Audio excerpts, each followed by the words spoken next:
And yeah, I've got one on my hat. Yeah, that's Leslie. It has the right number of stars on it. Yeah. That gets our meeting going, so let's do that. Okay. Call it to order, and that is gonna be the This? Yeah. Pledge allegiance To the flag of the United States of America and to the republic for which it stands, one nation, under God, indivisible, with liberty and justice for all. All right. All right, so Petra, did you hear all that about the recording quality and everything? Yeah, I did. And if you want to have any of that recorded for the record, you probably need to summarize it. Well, do you guys, can you say, have you listened yet to the previous meeting to see whether the quality of the recording was good enough to work for the minutes? Because Well, yeah, no, I have not. But our new minutes recorder theoretically has, and didn't seem to be any problem with those. so that's, I had been reaching it, that it kept bouncing to the next person. So the equipment that we have now is sufficient for the needs of what we're doing now? Huh?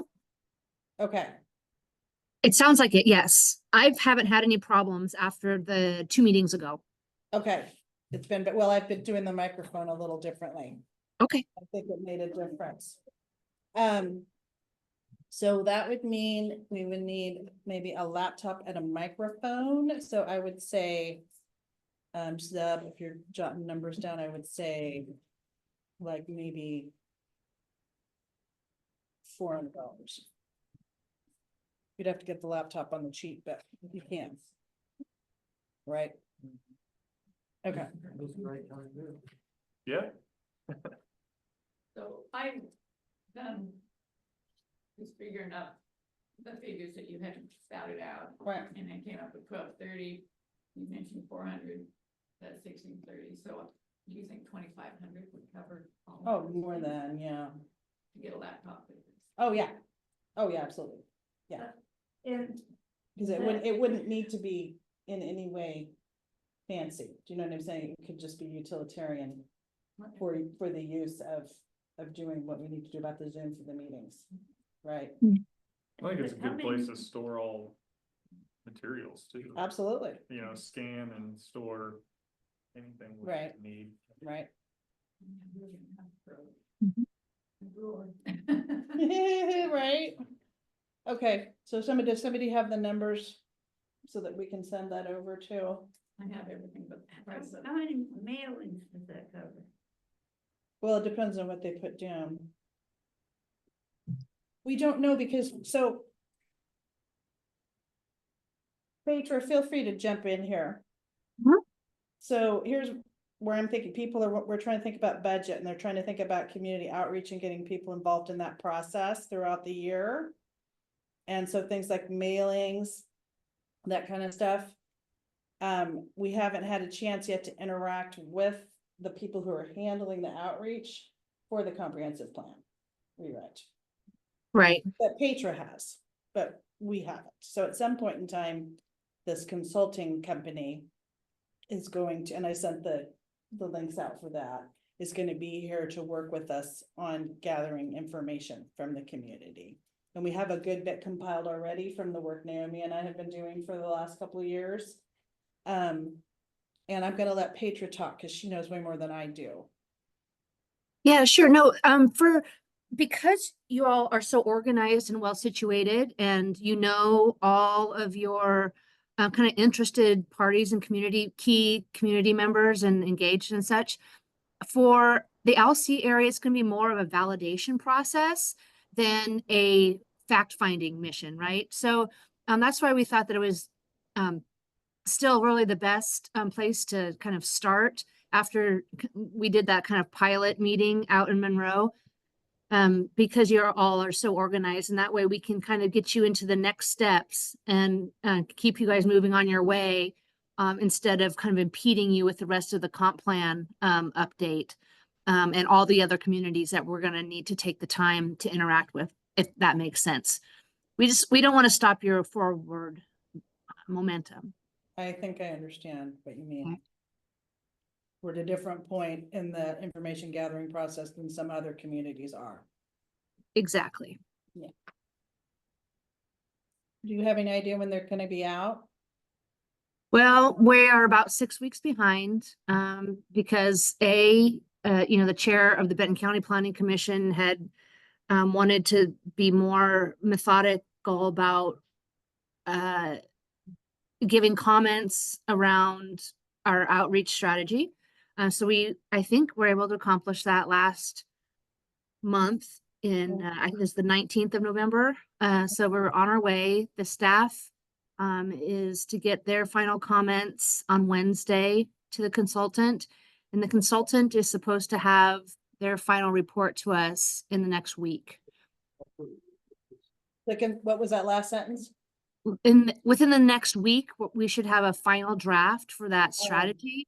And then by January, we hope that the consultant will have had one of the train the trainers sessions. So have kind of trained how to do the public outreach with the planning commission and some of the other volunteers we have from county staff to make it a more inclusive than just the community development department for staff time, and a couple of the planners to help with that process. And so once they have that train the trainer type of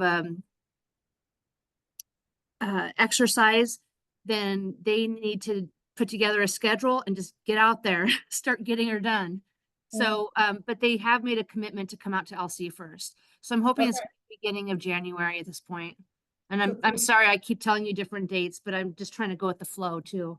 Well, I don't think that you had the information you had at the time. It's become clear now that these interim steps needed to happen. And so, do you guys feel like you understand what's happening?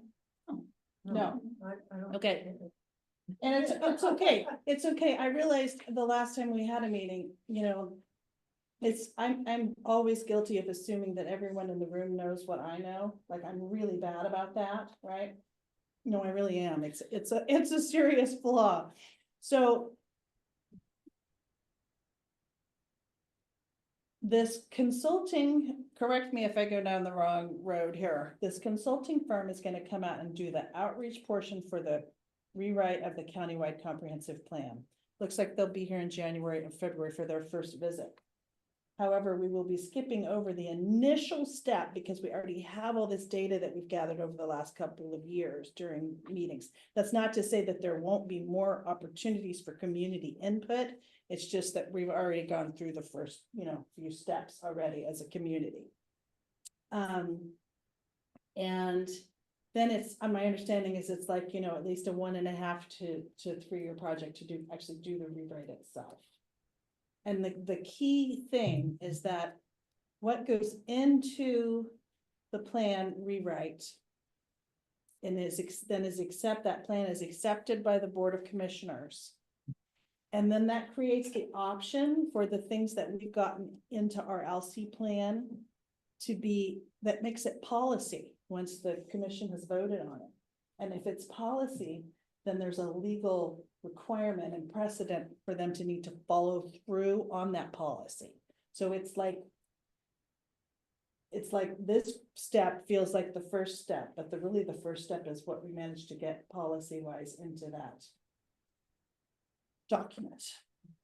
And then that's what we can move forward on. So I feel like this group you guys are all really smart about land use and the different things that you're amazingly knowledgeable about land use. And I appreciate that so much. And then Randy, like emergency things, and you're so good with the infrastructure. It's actually a really good group. So Petra and I were talking about some people coming out to give us some education, like what options about existing pathways to having some additional housing. Like, you have your idea about rural, right? And there's all these different things. So what I've learned in my research is there's existing pathways that we can try to use as a community that would be, normally that would be administered by a city government, right, which we don't have, so this board would be part of that. Trying to make those But things, some of that's already there what do you mean? in the land use law. Oh, absolutely, Yeah, oh, so, absolutely. yeah. Yeah, so that's actually what I'm trying to say. There's some stuff already in place that could be used So, if we figure out how to do it, right? We have to figure out how to make it happen because we don't have a city government and that kind of thing. But the other piece is, are there things that we want to see in the community? And I do mean we, like, I don't have some big agenda for our community. I really I'm trying to help our community thrive in the ways that the community wants to. So, but here's the thing, if some of the things we might envision for the community, there might not be a model already in place. Like, but I have been finding like, and this, I'm seeing in the paper, Petra, and I'm talking to you, there've been some like little village installations in Albany and Corvallis, these little places that are more like Camas Commons, you know, where it's got like a little densely populated, but nice housing units, nice place for the kids. Yeah. Yeah, those kinds of things. Mhm. Like that might be a better fit for this community than like 50 to 100 units, you know what I mean, which Well- is sort of the more typical. I mean, I'm not on the committee, but I thought that was part of the collaborative committee, that we weren't supposed to discuss that particularly, but just sort of general land use and some other structural things, and I thought that the collaborative committee was the one that You mean that? was less bound by the rules, as it were.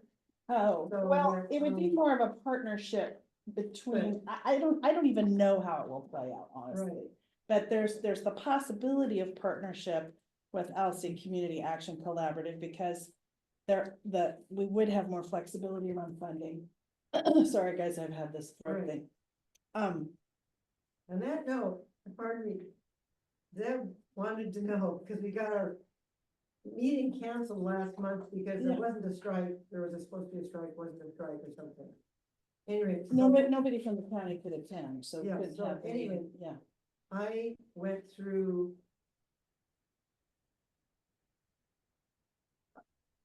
Well. Ted's cousin, my cousin Joe Haley, okay's grandson is a foreman at the county shop. Oh, Okay, the maintenance shop. And so when I called, they were just prepared, okay? And they were very helpful. And so, and this is part of community improvement. The Alsea village itself has 3 different roads in it.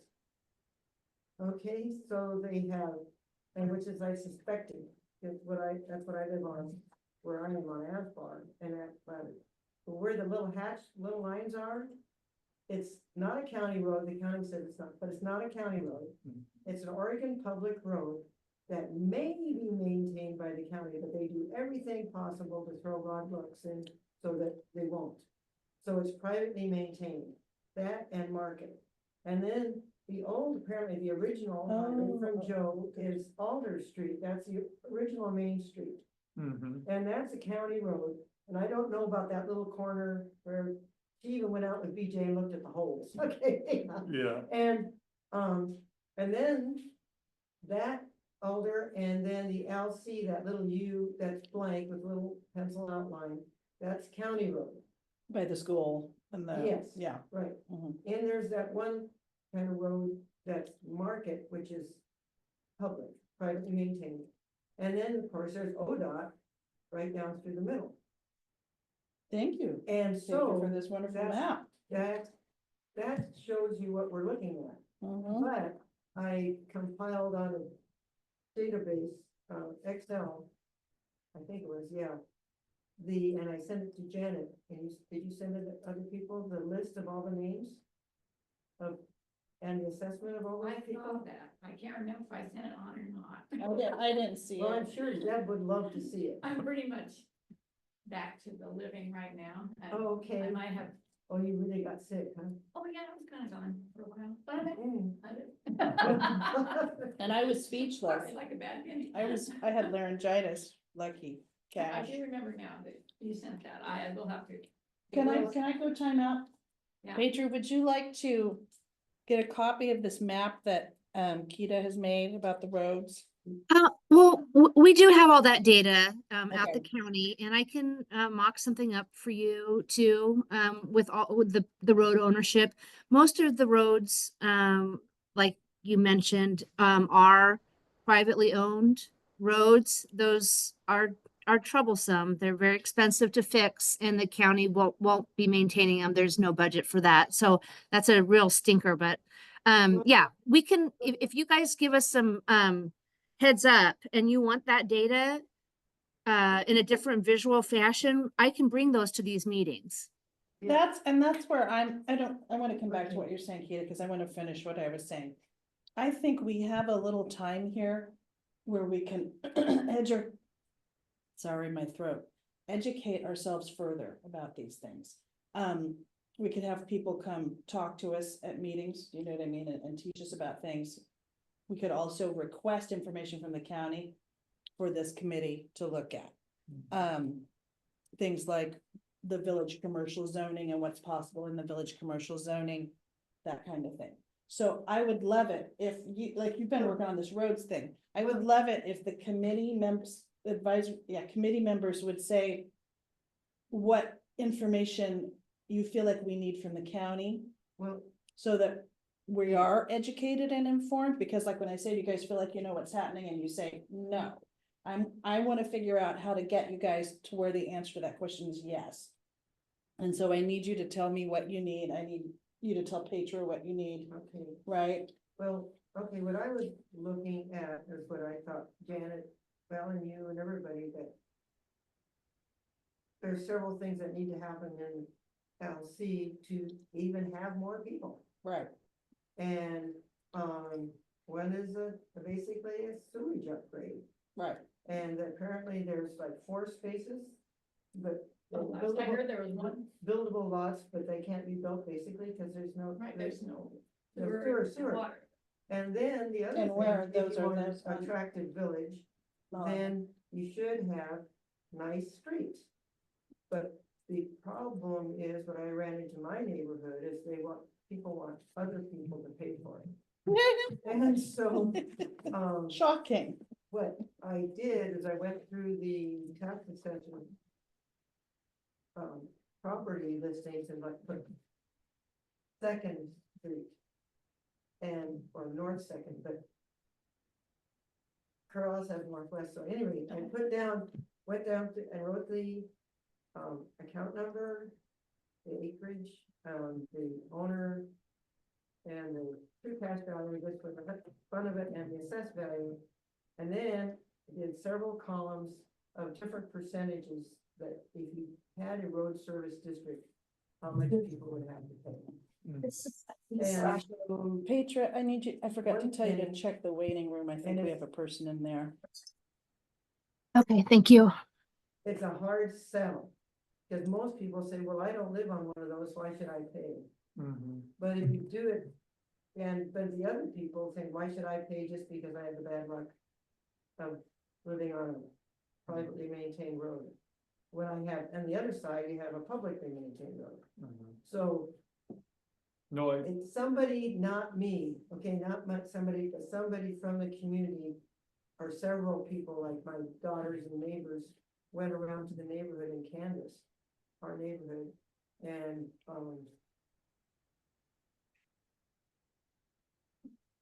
ended up having road service district. There's 2 kinds, one that the county, both of the county collects the money, so you're not begging, it comes off the tax.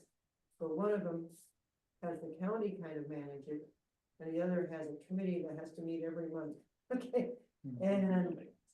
And but ours they were right, and people are pooped out. But you have to see how much it's worth, and it could be how much the job would be.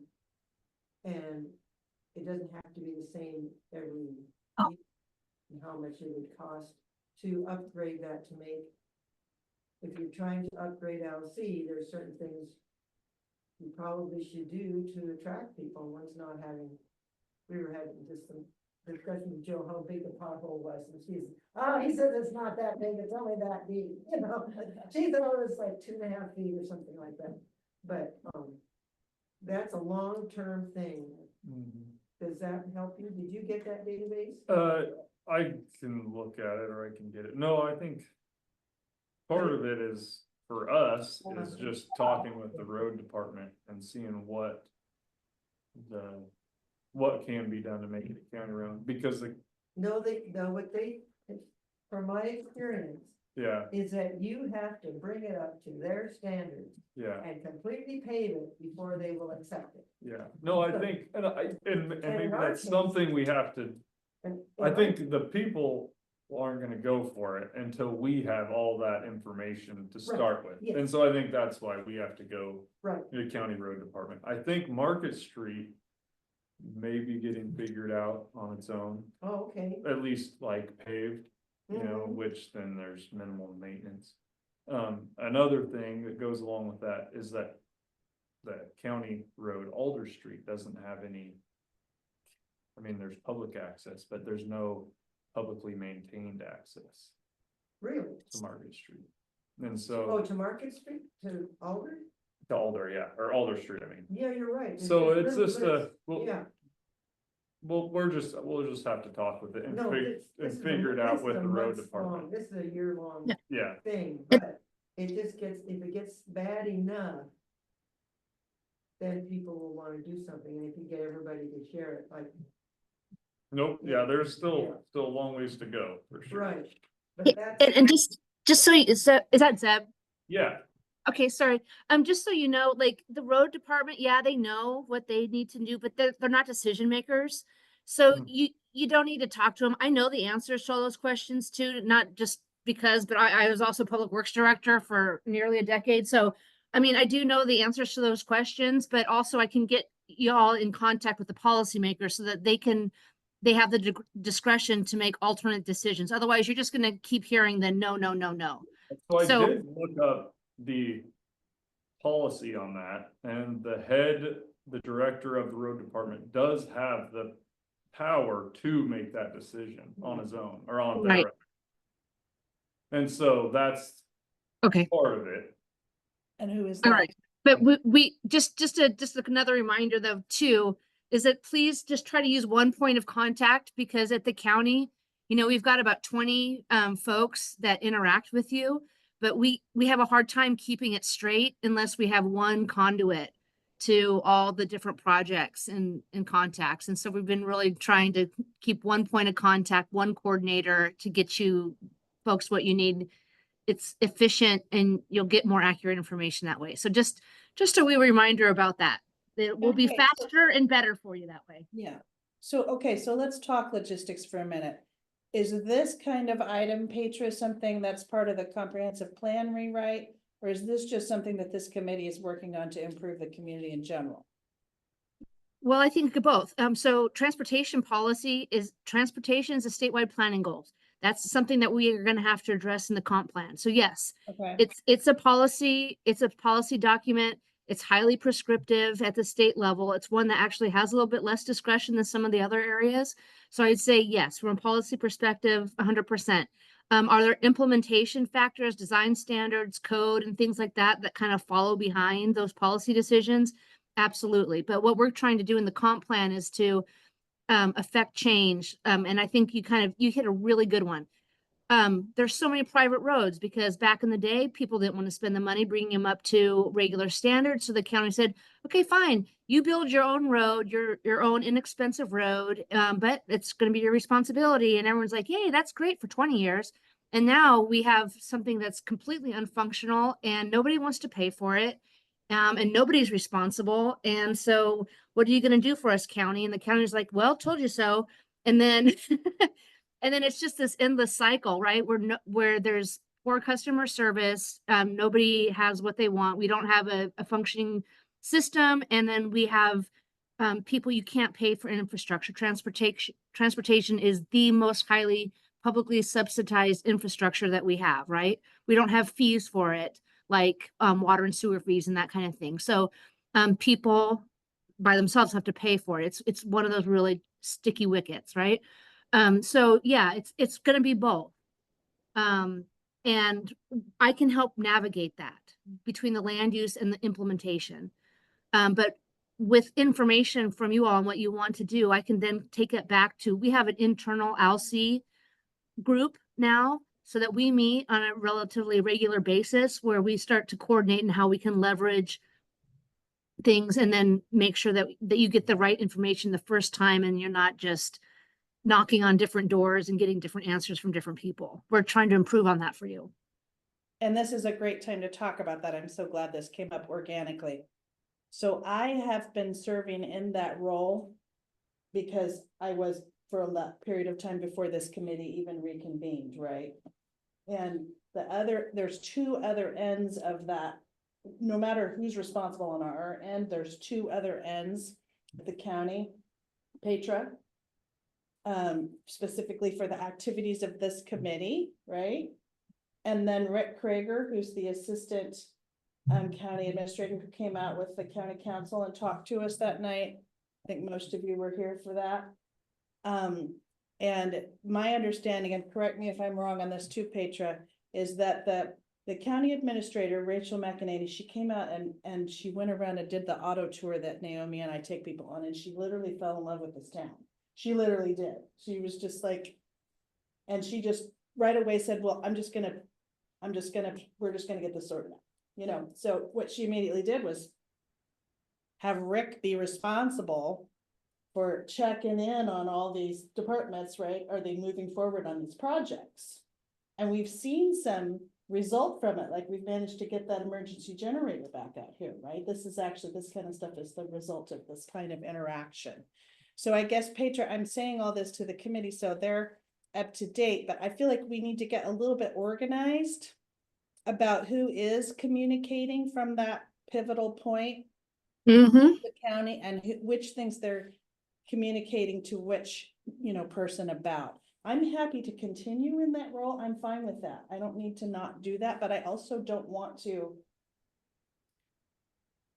hold a position that somebody else feels like they would be better to hold. If you know what I'm saying, like I'm not trying to muscle my way in and I'm going to be in charge of that.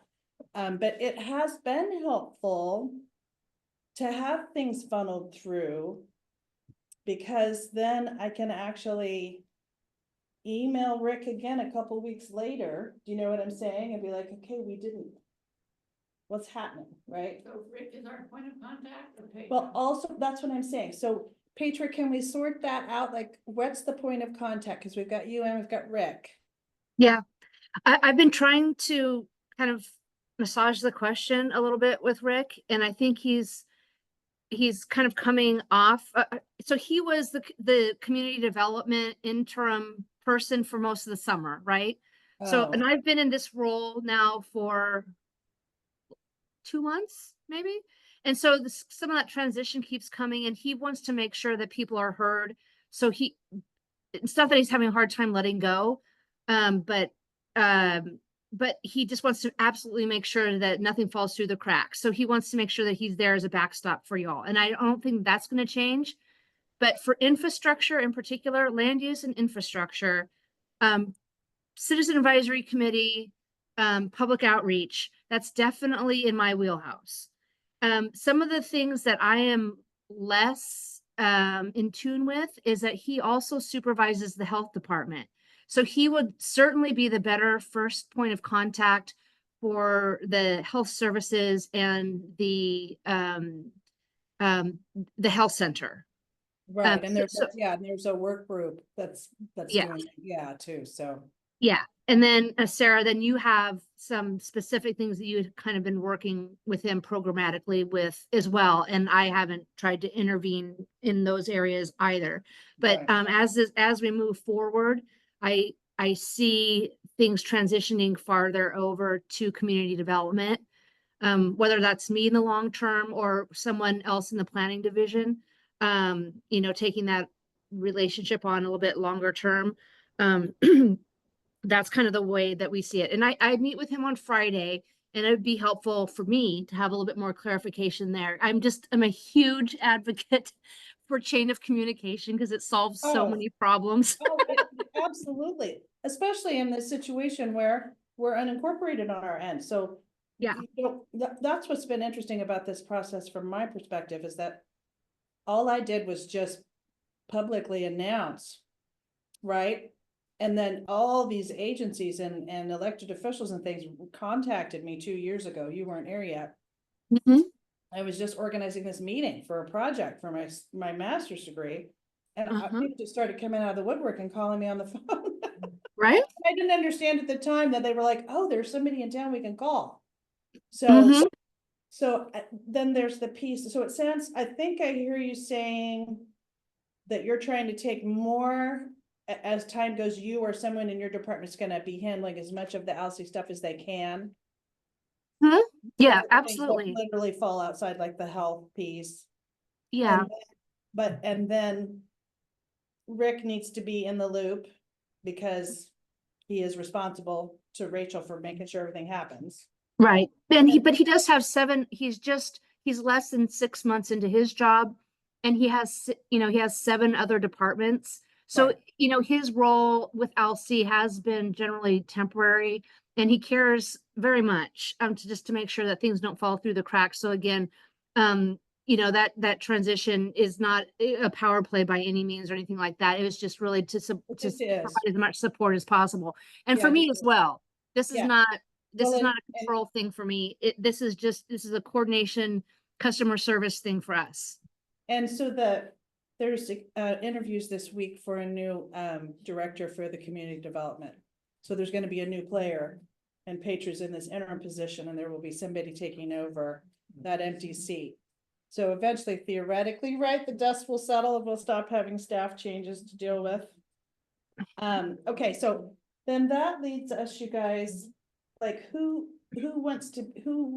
should be that point of contact on the Alsea end for funneling from this committee, from other committees, from the general public whenever possible, concerns to the county. I was in that role because there was no one else to be in it. Now this committee's seated. It's her. Yeah. Yeah. And, but do you want that, Janet? Do you want to be dealing with all this stuff besides the land use? If all I have to do is take somebody's already good information and get it into the county, I don't mind doing that. Okay. Okay. So I'll follow through on, do you want to then hand the communications that have been coming to me?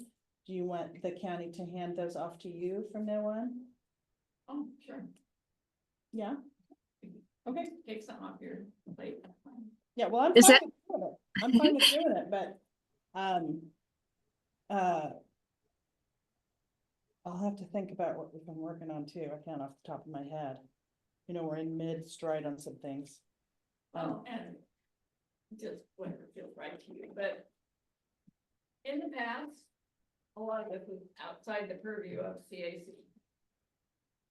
And when we got started with reviving everything, there was all the talk about expanding our role.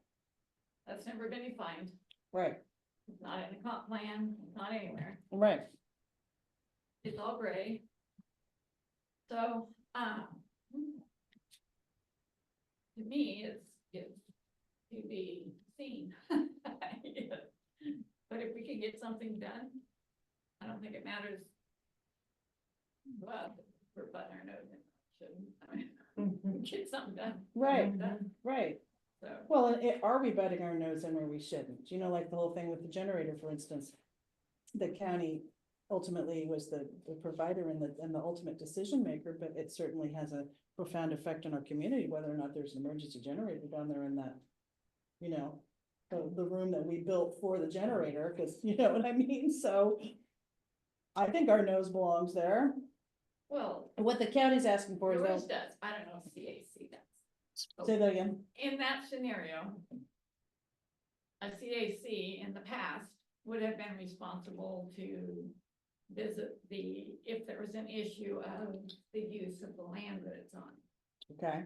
And we would you know, work to get whatever was needed to make it a zone change or a waiver or whatever, if the land wasn't supposed to be used for that use. That's kind of always been CAC is land use. Then what goes in there, it seems to be coming from you guys. Or Which whoever's guys? ACE or whoever's been doing this generator thing, which is Okay. important, Okay. yes. But old role of CAC would have been just the land use. And so do you want to define what the expanded CAC looks like? Are you asking that question? Well, that's what I thought we started out with a year Okay, ago, and we've never gone anywhere with that, okay. to say. I've been thinking over here that a good way to do that might be to identify the possible parties CAC might be involved with. Put them on a piece of paper, you know, draw a circle for each one, and then a circle for CAC, and then Yeah. what's our relationship with that one? What's our relationship with that one? Well, Mhm. that's just And I it. think we'll all learn a lot. Our role has always been land use Well, and the not any of these commission- other things, so. CAC was Which is- created, That's what we're by permitted, law. what is permitted to do. yeah, For land so use that conditions, defines, Mhm. no beyond that. that's just it. What is our expansion? What? Yeah, well, There's no definition of it.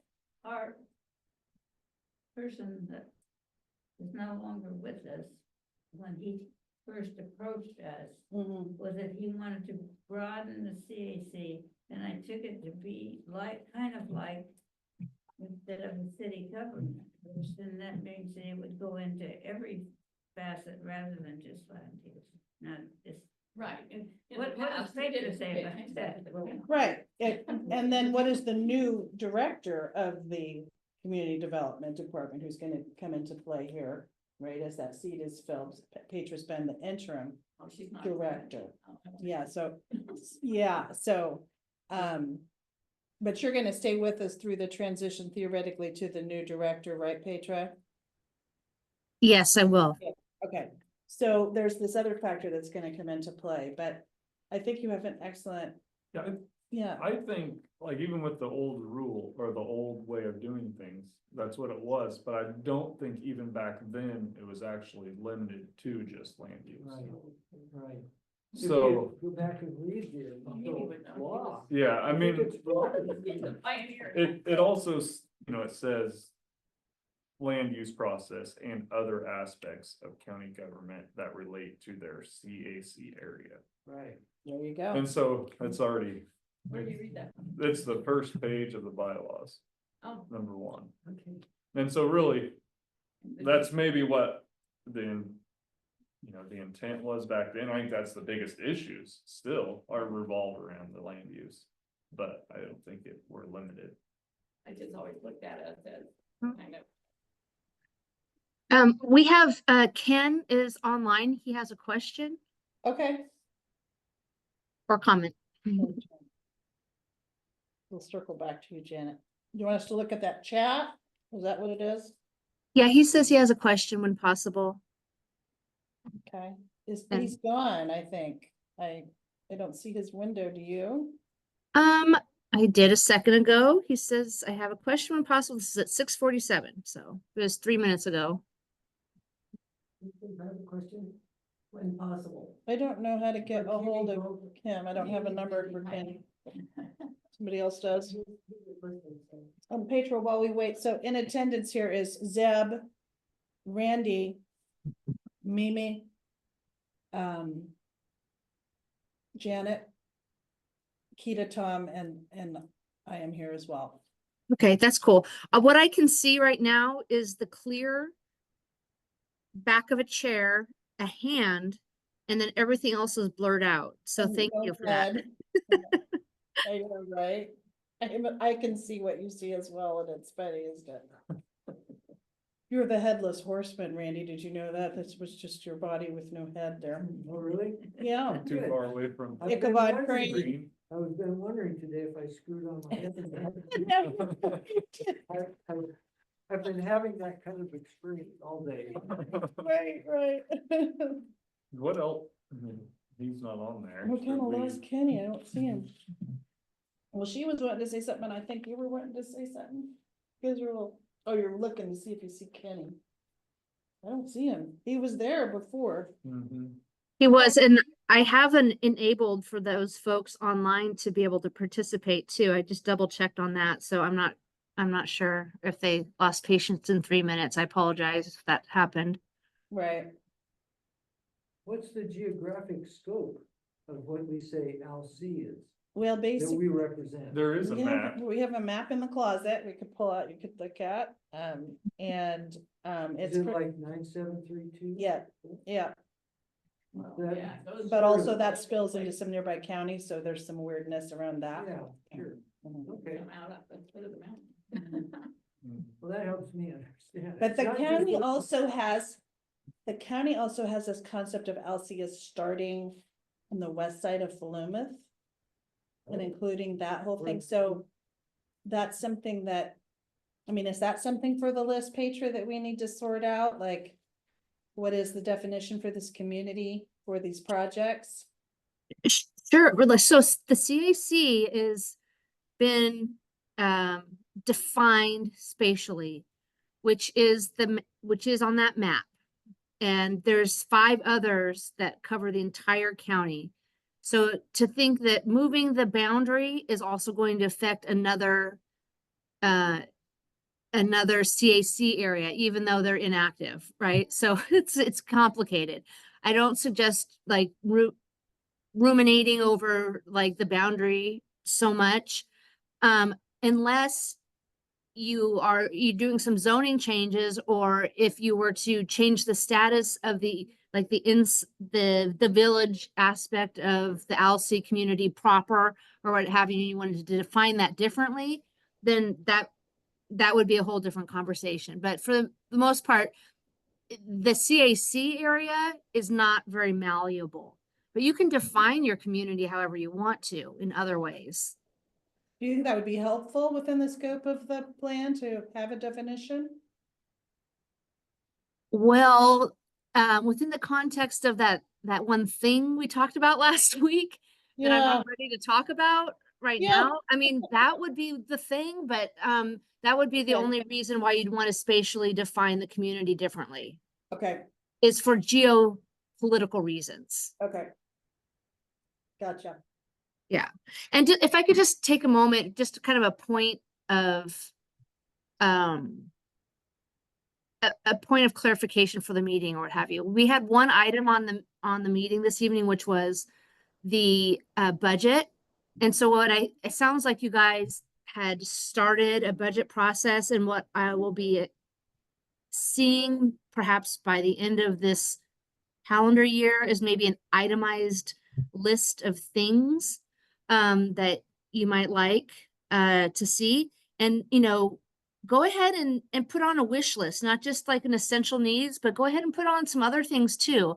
I mean, you may not get it, but it doesn't hurt to ask, because you absolutely won't get it if you don't ask. So that's just one little bit. But the other thing is,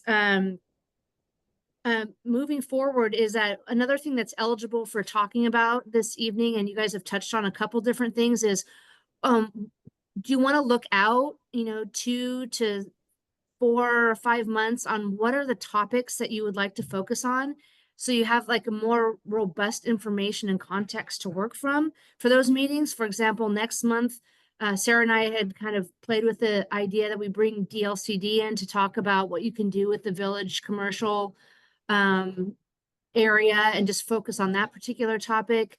Kind of training and other things like EFU land, this group is, like Sarah had pointed out, is a lot more savvy around land use issues than a lot of the other unincorporated communities in the county. So like, if you were to put together a list this evening, even if it's a brainstorming list that's not prioritized, of topics to come up with, I think that would be a really great productive way to wrap up the evening.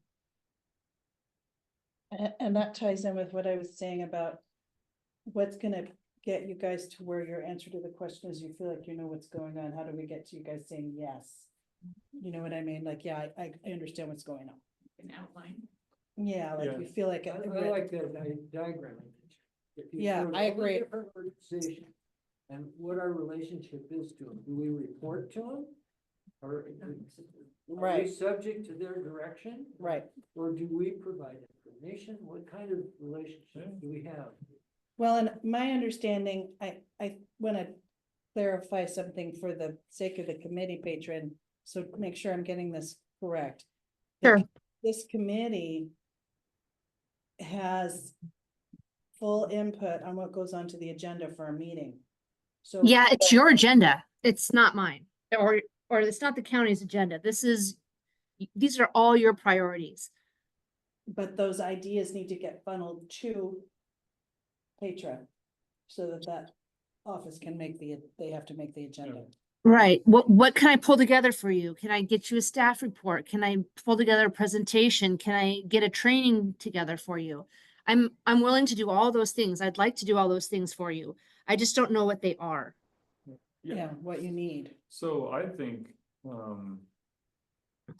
like training on the ways to develop a home on our existing, zoning. So most of that really is, EFU, MPA, and forest conservation.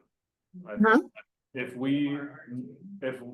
yeah, and there is some R too, but if we knew those ways, those options, I guess, because there's more than one option for, each zone, I'm sure. That when people asked us, how are we gonna get more housing? We could say, what type of zoning do you have? And here's, the list Potential of, pathways. here's the potential ways that you can build a home. And I feel like in the past, some of those pathways were, given or, told to people, this is the pathway you have to do, but I feel like there may be more than just the conventional pathways. Well- Yeah, and laws do change a little bit every year. So they're going into a special session this year at the state legislature. And it looks like there's going to be a multi-billion-dollar amendment to the state budget. But there's a lot of discussion about throwing in some, new land use house bills and things like that. So, I mean, we watch all of that business, and you're right, it does. It changes so fast and it's hard to stay on top of.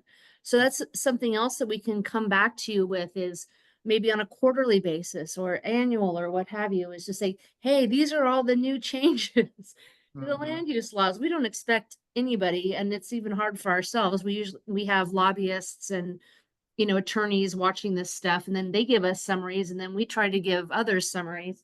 But yeah, those kinds of things, we can come back on a regular basis so that you are in the know with the Cliff Notes version, and you don't have to, kind of belabor all of the painful details Right, of those processes. Well, So- I've been, for my own self, I'm having to, I can't stay here forever. Oh, please do. Please. Well, no, I mean, Mother Nature will take care of that. So I've been studying succession, how to do inheritance. And my family saying, Mom, please get this done, so it'll be done before you're gone, so you can do it. And so I, one of my sons got a hold of the extension, and he was doing that to try to figure out what kind of crop he could raise here good and that type of thing. But he also, the extension agent gave us this book put out by OSU, and I've only read the first introduction and the first chapter, something like that. It's online, and they emphasize the family is what they're said. You need to think first about the family and what they want from your land. It said, can't always, all be the same, not everybody, the whole family settle on the land. But it said there's, you need to consider 3 generations. There's the oldest one, like me. And then there's usually the kind of middle, and that's the ones that are actually working the farm probably. And then there's the youngest ones, which is the children. And, so I see this as they should have some housing for the family on the farm and have it 3 generations or what, something so they could, if there's a housing crisis, and there's also a labor crisis. I'm feeling it. I can't even change a light bulb anymore. And so, and my son, both my daughter-in-laws recently had a couple accidents with the cattle, and my son's getting older. They're getting to be in the upper generation. So there needs to be housing, and I think people aren't gonna sell and subdivide their land and everything if they had a way for their family, or they're also talking about if you don't have family that wanna live on it, maybe you can find someone that wants to work your land and will live on it, and maybe later buy it from you or whatever, and pass it on that way, and it doesn't change the culture that we have. Whereas if you brought in a bunch of manufacturing and stuff, it would, and a lot of people, it would change the culture. So are you talking about creating space for generational housing on land? So that we can have more people residing here without having to change our economic situation as essentially. I mean, like, is we may have to you've change lost. our economic situation, be able to get the services that we want. I'm not saying that, but I think we could get more out of the land itself if you could live on your land. And they have a school down in Southern Oregon that's training young farmers. But these farmers cannot find land to farm, and they're going to Vermont to start their farming career. So there's something wrong. When they instituted this land use planning, they wanted the farms to get bigger. I don't think the farms need to be bigger anymore. People, they don't want big farming anymore. Just You ask mean like Robert larger Kennedy. corporate style farms, even if it were Well, small scale? I would disagree. The reason they had the land planning was because out of Portland, they were taxing farmers out of the property. Cause let's say you had 10 acres, and it was, at farmland is $1,000 an acre. But what people do, they retire, and they knew they'd get $10,000 an acre for their solar fund. And so they sold it off, but then that put pressure on the neighbor. And the tax office said, well, if he's getting $10,000 an acre, then your farm is also worth $10,000 an acre. So they're taxing farmers out of business. That's how the land planning. Well, yeah. Yeah. So, then we have the farm deferral. At least that's the way I recall it was when I was there. And so, but when you have farming in the United States as a cheap food policy, that is what forces farmers to sell to bigger stuff, because you can't make it to support a family on 50 acres or 10 acres. But Right, but a lot of people around here, it's not just farming, it's a way of life. I know, but that's the reason why. I think out here it's geography. Yeah, I We live do in a too, mountainous Jen. area, it's Right. really, well, just going over the mountain it's just restricts everything.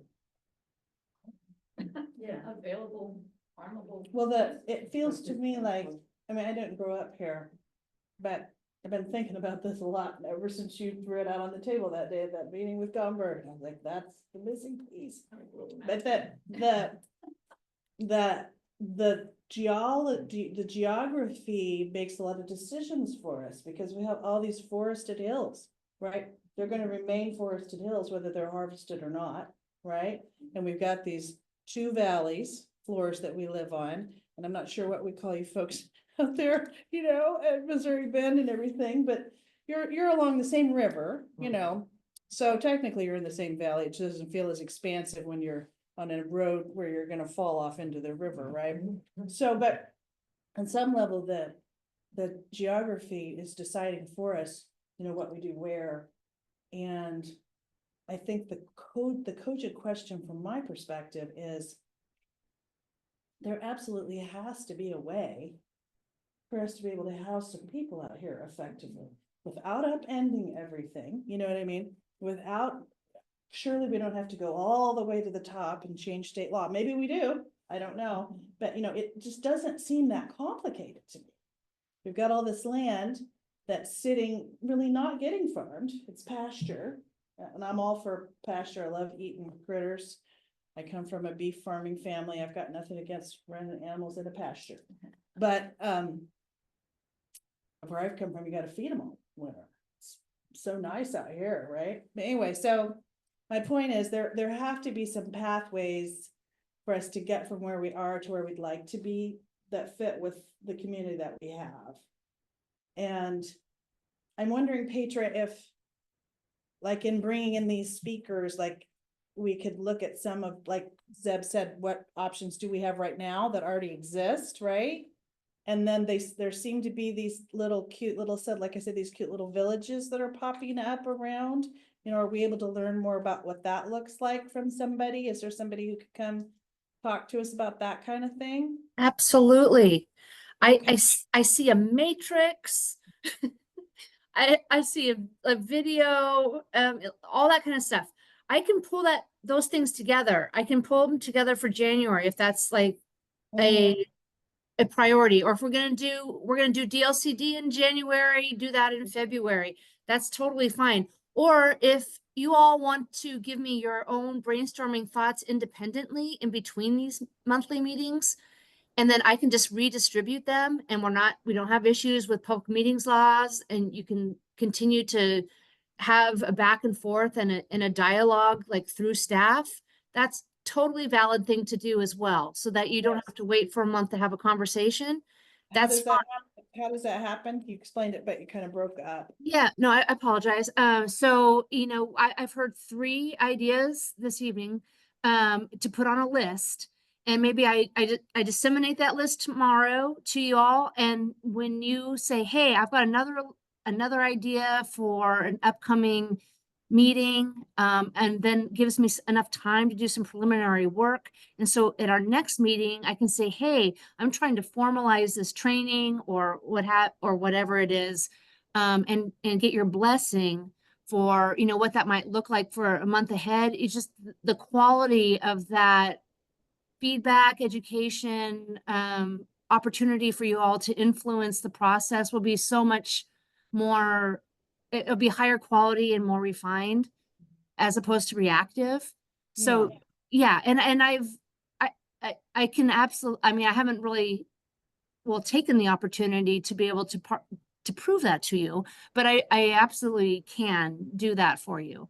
So I have some hints now of some of those things that you want to do, but yeah, I'll send out a list. And if you have ideas independently or as a group or a subcommittee or what have you, it's not a public meetings violation or anything to send me your independent thoughts. I can keep that list going. And when we have things on there and I can send them out to you. And we can add to it and then kind of take those formal actions at the public meeting. That's really the way that it's handled. So there's plenty that can be taken care of behind the scenes. It's just you need to take the formal actions at the meetings. That's all. Gotcha. That's so helpful. Thank you for clarifying that. And that makes me wonder, is it possible for us to have this would just be helpful for me. Maybe other people feel the same. if we had like a tentative schedule for the next few months. You know, it might change, obviously, because all of a sudden maybe the consultants are ready to come out, right? And we need to talk to them, but like maybe we're gonna look at, you know, existing pathways to housing development, right, first, and then maybe we're gonna. Yeah. Yeah, like just so that it would help me, because I would come to the meeting ready more to talk about what we're gonna talk about, right? Totally. And you can put tentative on there too. And like, okay, so now we have like a smorgasbord of things that we can talk about at this meeting. Because like technically speaking, I mean, who's gonna complain? Probably nobody, but just as the bureaucrat that I am, I have to say it. We'll That, find we'll find you somebody to complain. Yeah, I have several people in mind already. Okay, there's another project today that I spent 4 hours today writing angry citizens about something else that Corvallis is doing. But anyway, that aside is that, you know, if you have tentative and you put a whole list of things that you can talk about on it, then it's fair game.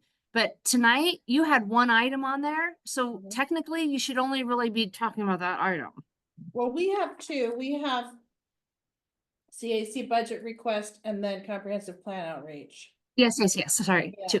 Okay. And then there's a couple of, like, do we want to take the logo off the list, and, you know, there's some. Yeah, which I've done for next month. Yeah, so I that's, have a question about the budget. Do we just type up an email and send you something? Or do we have to fill out a form? Is there a formal type form? You do not have to do formal anything. If it's itemized, that's just enough information to answer questions. Okay. So that's fine. I have to get a preliminary thing in, and I'm, just so you know, like, I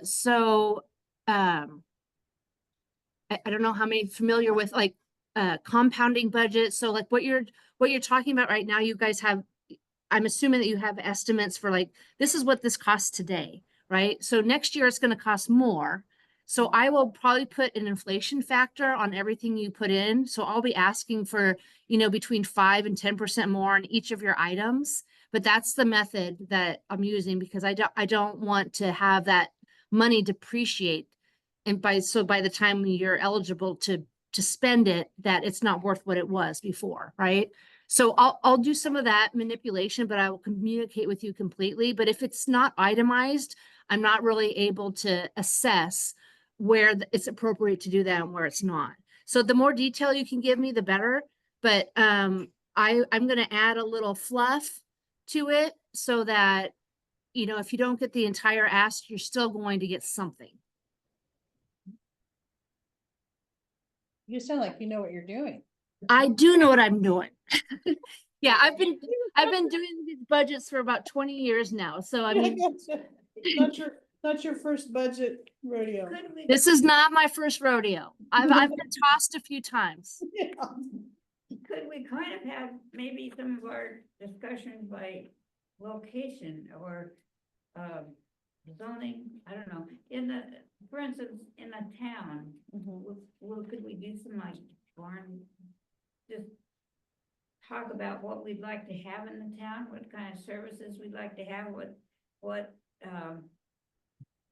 just throw out ideas of what we'd kind of like our town maybe to look like, or different things, different towns.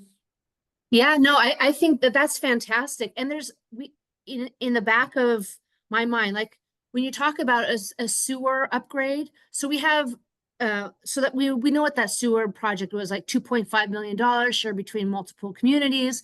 It's just to help with the existing maintenance and existing capacity. It doesn't really account for future growth, right?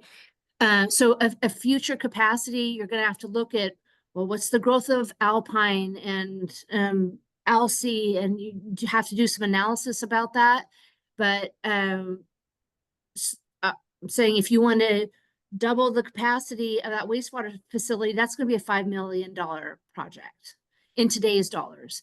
But that project's not going to be built today. It's going to be built maybe 5 years from now. So you're going to have to compound that by, you know, 3 to 10% based blah, blah, blah, blah, blah, you know, but I know how to do that. I can help you with all that technical information. If you just give me the concepts that you want to incorporate, I will absolutely put something that theoretically is going to be understandable, but also is going to be accurate so that when we get to that space 5 to 10 years from now, we haven't underestimated what the effort's going to be. It's going to be a realistic shovel-ready project in terms from a budgetary perspective.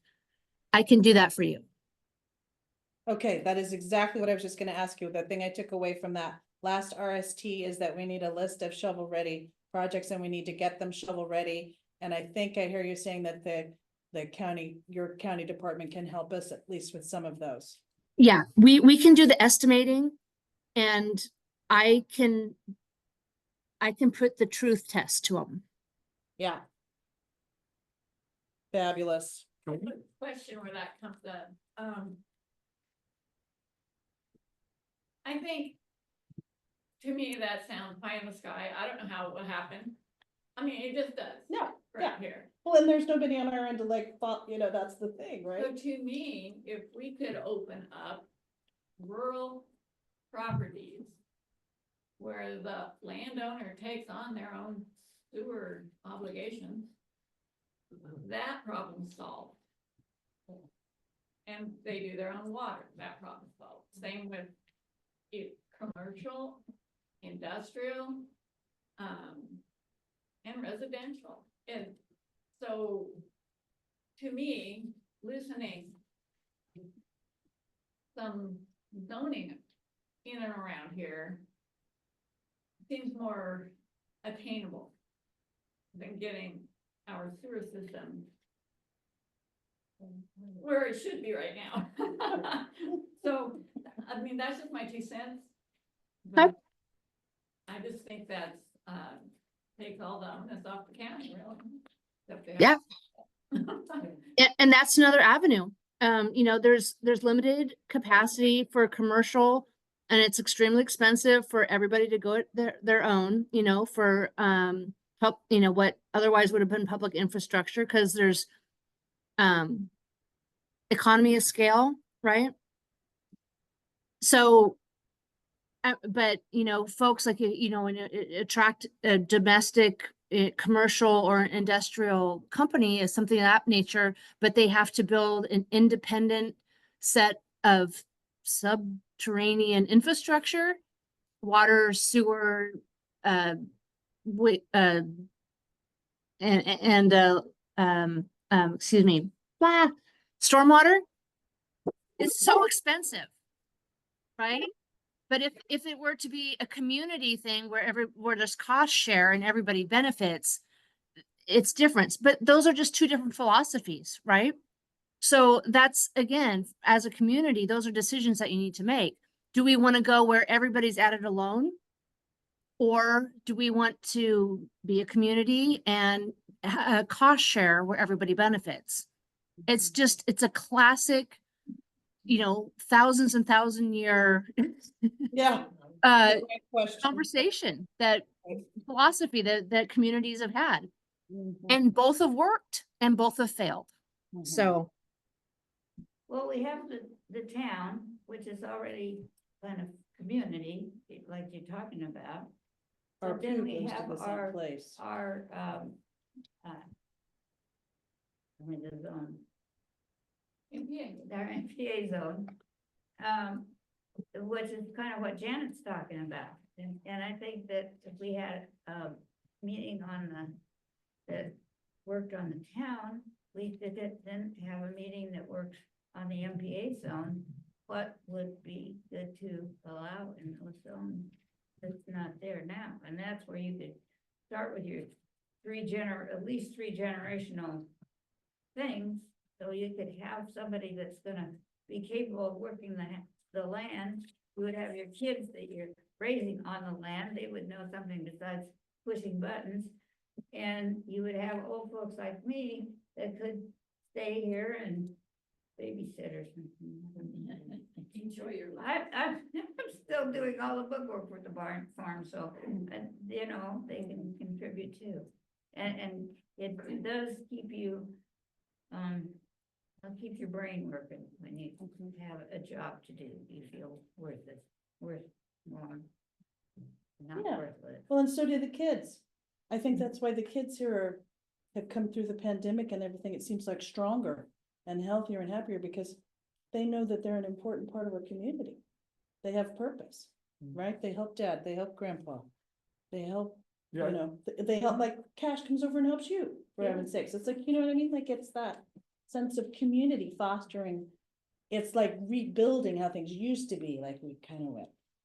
Where we wanted all the older people to go off and live over there, but Yeah, maybe that's not really best. but, so I would suggest that we do it, well, I don't care what order we do it in, but maybe we do the MPA first, Mhm. or we do the town, and. I suggest. I'm hogging things, but there's two, in the 74 or so, when I came back out of Portland, they allowed hardship homes Yeah, to be there. And, that was abused, and sign of that is abuse is across the river from me. That the Jackson Brunos, that had a hardship home, and then they sectioned off the house and little driveway out to the road and sold it as a separate unit. Is that where Beagles on? I don't, probably, 3 homes on there. yeah. And it was supposed to be, it was a trailer, I don't know if it still is or not, but it's a honker house on there. And that system got abused so much that now, for a hardship for like a mother-in-law home, you can have a pad in a mobile home, but not a permanent home. And as soon as the person dies, then you go in 3 months, it's supposed to go away. So, there's that, if a person is planning to build, and then you have to have 2 acres for a well and a septic tank system to be on there for each house, unless you have a community house. But the other thing is, if a family lives there, does it all go as one parcel? I think there's a place out here in Alsea that's up for sale that has several houses on it. I saw that. Or was it advertised? Some trailers up the Filbert Orchards up here. And, so then you can't sell off each one individually. Right. they're So not that's divided. that, or it can't be subdivided, so that's, Well, I do that, know and that there's- one there's property we obstacles. were talking about, you know. there are And I think they ended up buying it back together again. 3 homes. Yeah. One is separate, owned a separate parcel, so there are 2 on one parcel, but that's over 20 acres. And originally, and I don't remember the date, but that 20 acres was approved for a manufactured home park. oh, And it has a septic system in it's like place, ready to go. big enough to Is it that where handle. that sign is that's coming down out west of town? Is that where you? No, I don't know. Okay. Anyway, it's not on the market. Mhm. It's just I know the people. Well, this is the kind of thing that's just invaluable, right? That So- you know that. I mean, Just what, just you to know- gain something like that back. I don't know if people want a manufactured home park out here, Mm-hmm. but it was approved, but Mm-hmm. then the land use laws changed and they didn't get enough improvement done to warrant keeping it alive and moving Oh. forward. Mhm. Oh. And that was the rule back then. You had to have enough skin in the game that they would extend your permit. Mm. So, I mean, there's little opportunities around. But they've been axed by Somehow, yeah, policy, well, right. blanket policy. Like- that- yeah, the state of Oregon now is using like conservation easements too, and that's another way to put a restriction on your land to get something you want. I mean, for people, like for multi-generational farms, to keep it all the same with, so you do that, they can, like Mimi could do that right now if she wanted to. to keep it a multi-generational farm. She So can, you give easement to the state? or to a private party, really, to a private nonprofit. But really, their only job to do is make sure whatever you write in that easement is followed through on. You can have another house on that land. No, you Well, can't have no- another house, you can keep the property without. So yeah, it would keep your property the same, so instead of having, like, if Mimi had 3 houses on her property. Instead of saying, hey, like, you know, she passed on, her kids rented their houses out, well, she could have in there that it's for her family's home. Or multi-generational family, so they couldn't necessarily rent that homes out for property or for profit. There's a lot of different legal ways to do some things now, so the company I work for, we grouped our 900 and something acres of 16 different parcels into one parcel. So it's not one parcel, it's Benton County and Lincoln County, but we can only sell it as one. And the rules the restrictions that we put in place on it are greater than, you know, state rules and county rules. But it makes it a family forest property instead of being, you know, 20-acre pieces or 5, I mean, as little as 2-acre pieces. It makes it the property, like, so that property is profitable, it will always be. But if you split it up between, you know, 2 or 3 kids, then it becomes not profitable. And it is for real forest land, I mean, it's. It is, yes, I mean, it's just forest land, You but could build, if you were an owner, you could build a house on that property. Yeah, easily. yeah, could have, now can't. You can't even. now. Because they We put the put easement in that place. in we made that Oh, I see. restriction. So we have places we can build homes, like within certain boundaries, but we can't. In the future, there's a few places they can build homes, but there's not gonna be homes all over it, or that kind of stuff. No, Anybody wants that. No, and. Yeah, I mean, there's just ways to do, I mean, I will. Someday long in the future, I will put some of my property in conservation easement, just. Because I want it to be a multi-generational, you know, farm or whatever. mhm. If you don't do it, you could be setting yourself up, and you're I mean, the taxes on. So on that property, it will be less in the future because of those restrictions. It's not worth that 16-acre parcel they get taxed on. Isn't actually worth what the neighbor's 16-acre or 20-acre parcel would be. You don't know what it's being used for. Yeah, but, so there's advantages, disadvantages, but. But we need a lawyer to come in and talk to us. I think, Maybe we do. I think the ACAC needs, What do- we should talk, get a But lawyer. for did- it. Oh, okay. I Let's just think I mean, it's not really, I don't know if the Alsea system. Just to train us in. different ways. There's lots of different ways. Because people will come to us and wanna know, how can we accomplish what? we That'd need? probably be a great draw for a town, for a meeting to get people to come talk, would be something like that. That guy you work for, could he do that? We, Yeah, he fluttered your Have eyelashes. done it. You have done it. but really, you're probably gonna wanna talk to a nonprofit that does conservation easements. They know a lot more. And who's we- that? Like, is that, So we use like Pacific Forest Trust. okay.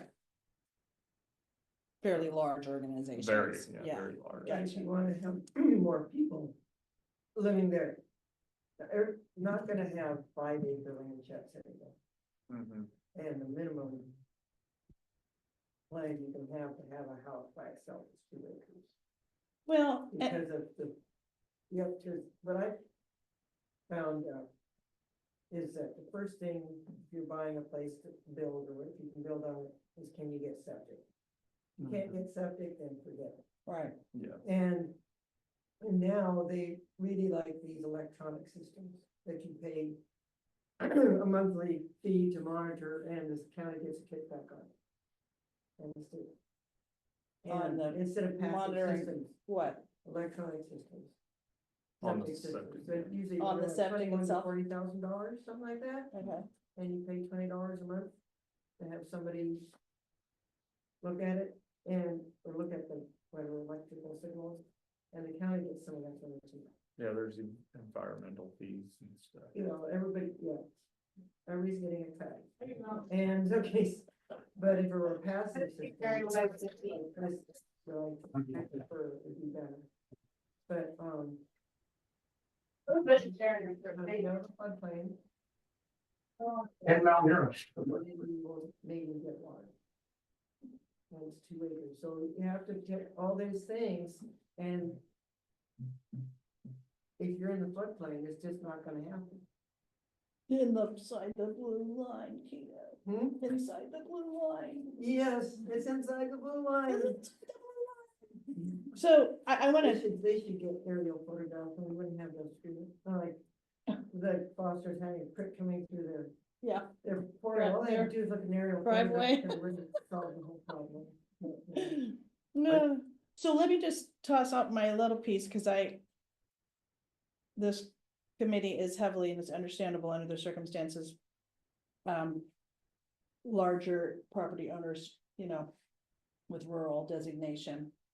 And I wanna make sure that in this mix, we have, I hope that we're going to have some housing that's accessible, this kind of thing they're calling workforce housing now, so we can staff our services in town. Maybe our kids can afford to rent an apartment or buy their first little place that's a townhouse or whatever it is. I mean, I don't even know what it would look like in reality. I did talk to a guy lately who, he's moved out here, and he did a whole bunch of tiny home installations in Houston of all places, and then came here. But, I mean, it's a thing that's happening. I'm not saying that's the right thing. It's just that there are these, I guess I'm trying to say there's these new ways of trying to house people affordably in a small area, right? Smaller area, so that everybody doesn't have 2 acres. But if you have a sewer system. Yes, well, You- exactly. you- When we have to have water and sewer, Can't- same questions you're saying about the rural. You know, how much water can we provide? And we would have to provide infrastructure. You know, either here or elsewhere in the area for that to happen. But I just want to keep that on the table, that we look at possibilities for housing development that are, you know, not focused so much on the large property owners. That are those people who would like to be able to live here, who would never imagine being able to afford a place like that. But see, that was go.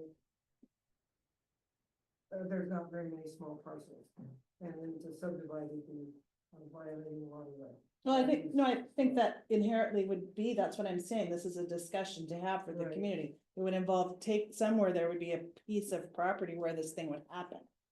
And then that becomes the question, like Dan said, where, whose Usually land, what where, you're talking about is Yeah. what the land use system took away.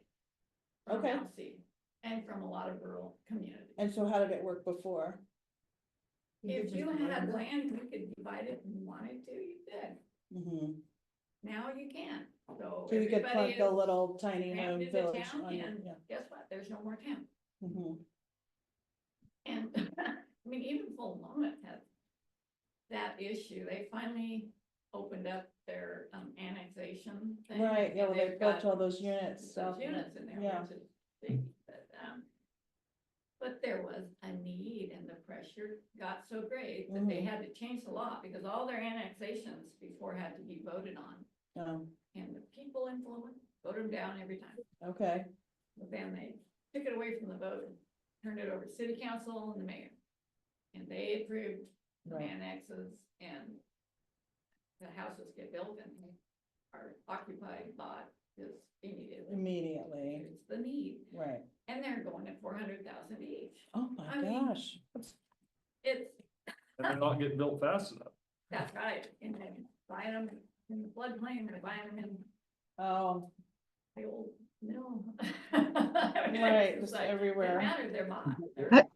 Hey, Sarah and y'all, like, I love it. This is super passionate, but we've kind of completely moved away from our agenda. this evening. No, but I think it's a good thing putting out examples.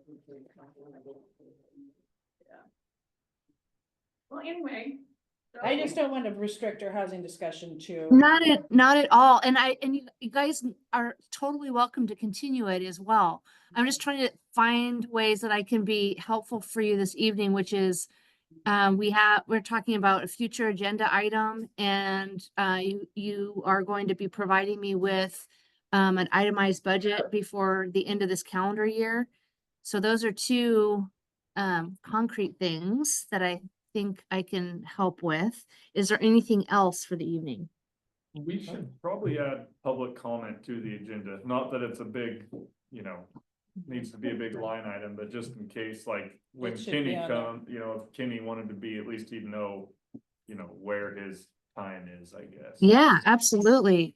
Do you want to add that? We can start that next month. Do you want to add that to the beginning or the end? And do you want to have a time restriction on that or not? I would add it to the end. And I don't see a need right now for a time restriction. I Okay. don't know. What is you I guys think think? it's okay to have it at the beginning and the end.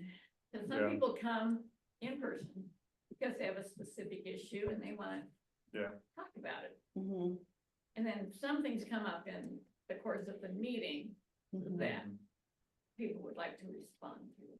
And I think they probably would feel free during the whole meeting to type up Yeah. here. But if you're gonna put it somewhere, I'd maybe before and after. Okay, yeah. makes Well, and sense. it just If you have feels it good, right? before, the expectation is that we're gonna be able to answer the question. And I think at the end, then you have time to assign somebody the job or run the research or whatever. I would do what Janet said, otherwise. people And just give a don't good know. answer. So bad. Mhm. Yeah, we don't want them to leave before their Yeah. questions asked, so that's. I get Yeah. that. Feel bad. Wonder if that was her wanting to ask about, downtown. Could be, I'm sure they have some questions. Surely. That's my, anyway, should we? Okay.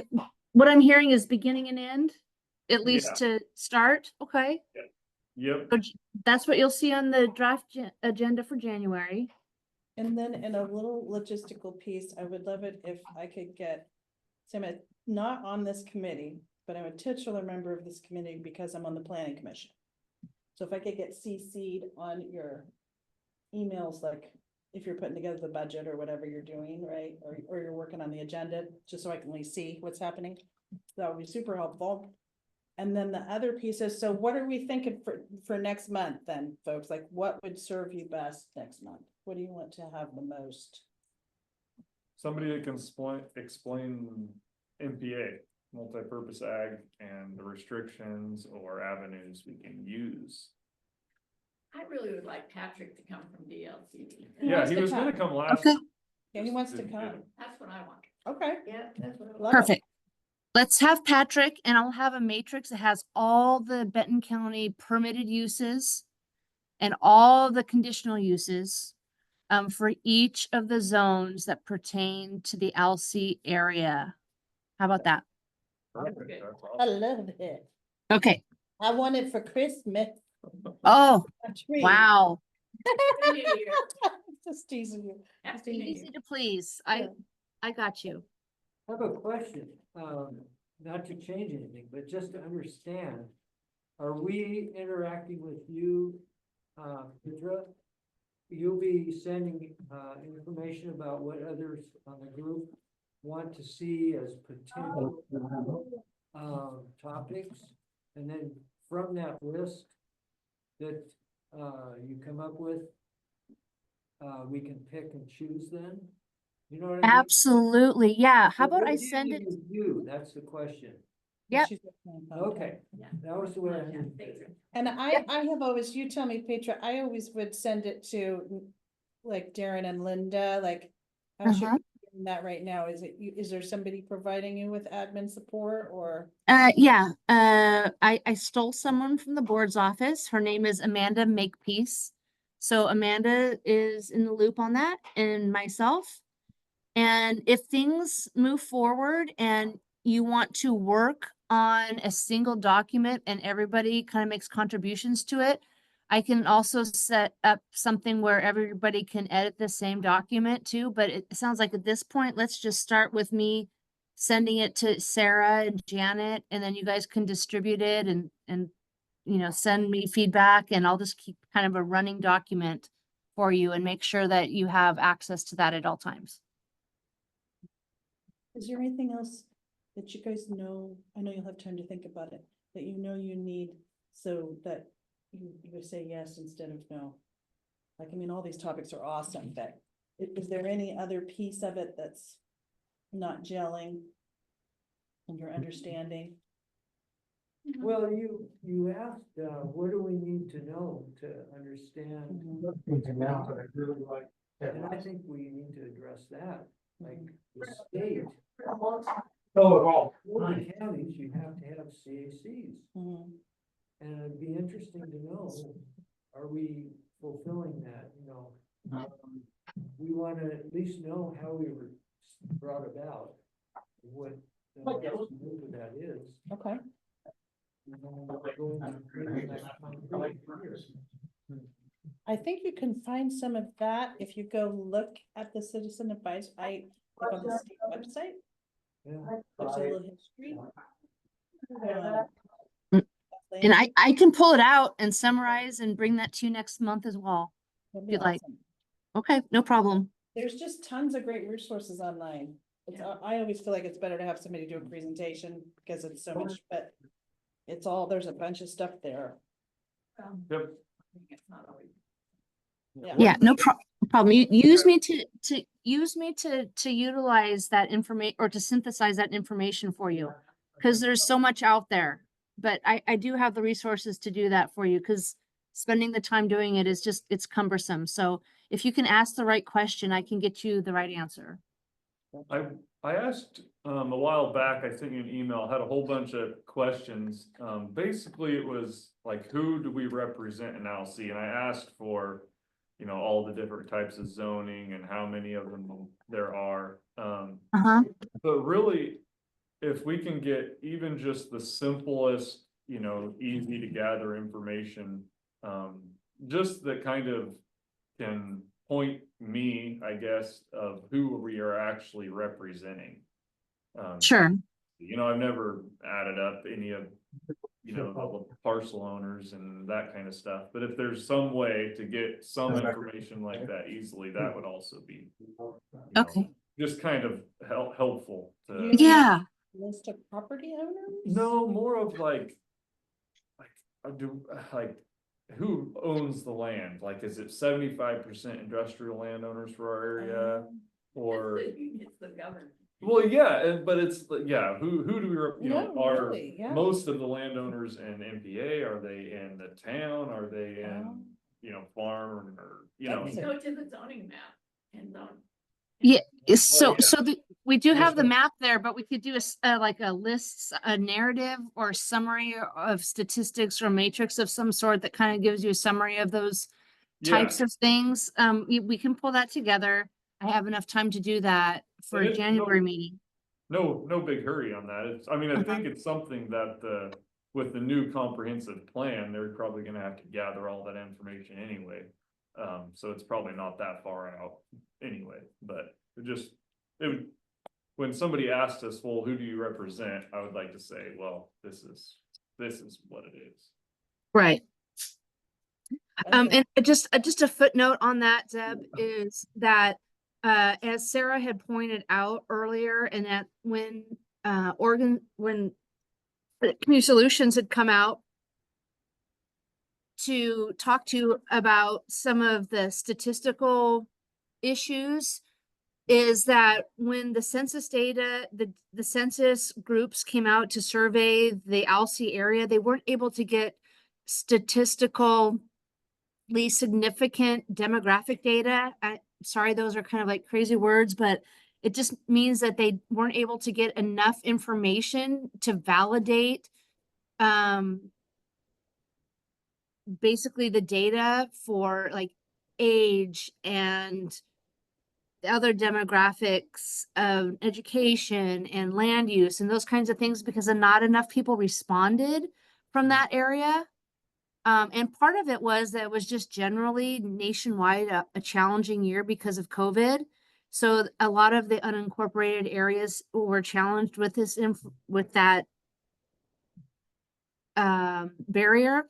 But the regards to rural and the other organization that I know that ACAC is working with is that they're going to be coming out to do some validation of that statistical information in early winter of 2025. Was that correct still? We And- haven't heard from RCAC, but USDA has us next on the list. Perfect. So what we heard at the time of the RST was that they were finishing up a project in South Benton County, and when they got done with that, they were gonna head out here. Oh, okay. So you're the other South Benton County? I think we're west. Oh, okay. You're the Southwest. You're the Sedona of Benton County. Okay. That's fine. So it sounds like that was kind of the time frame, and that information is going to be really important because it's just where data doesn't exist. So we do have some basic stuff, but having them supplement without cost, that data set will be such important information for the rest of the planning process, not just the comp plan, but for you as well. Well, it helps with funding. Yeah, funding. Absolutely. Mhm. So that's great. That's fantastic that that's in the pipeline for you. We used to always be getting all this information from the county about what they were doing, you know, any, just land use decisions that they made, or you could build a house or whatever, they would send them out to the CAC.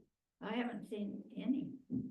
Well, guess what? There haven't been any since you have reconstituted the CAC. There's been 0 land use applications for the Alsea area. Well,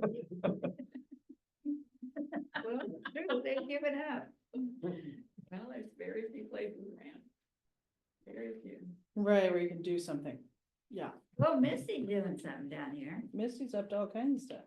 Yeah, they haven't heard anything about that. No Dance of the Seven Veils. Well, I mean, and then, there's always, I'm not saying Missy's doing this, but if you've gone through the permitting process, we'll get it to you.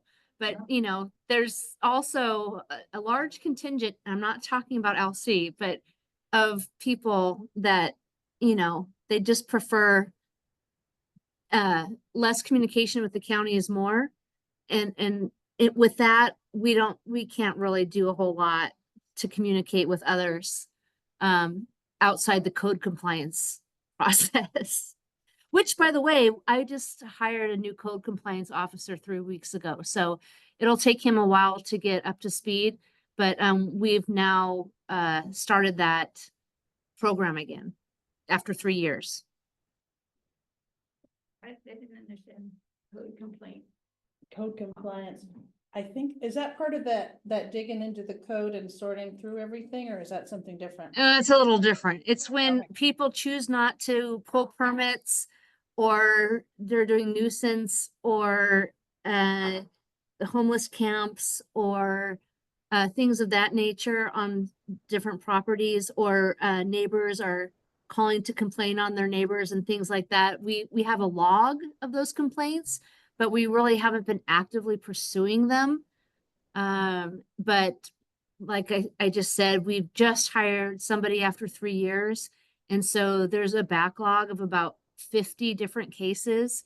So he's going to start to, at a reasonable pace, dig himself out of that situation, that backlog of complaints or alleged complaints, and prioritize those and kind of help with that component of our regulatory process. I know it's not a popular one, but it is important in the end. So that's where you're going to see what I'm saying is that, you know, there are a lot of folks that have kind of learned that, you know, well, there's not really a consequence if I build a large structure on this property because there aren't too many people, you know, watching this.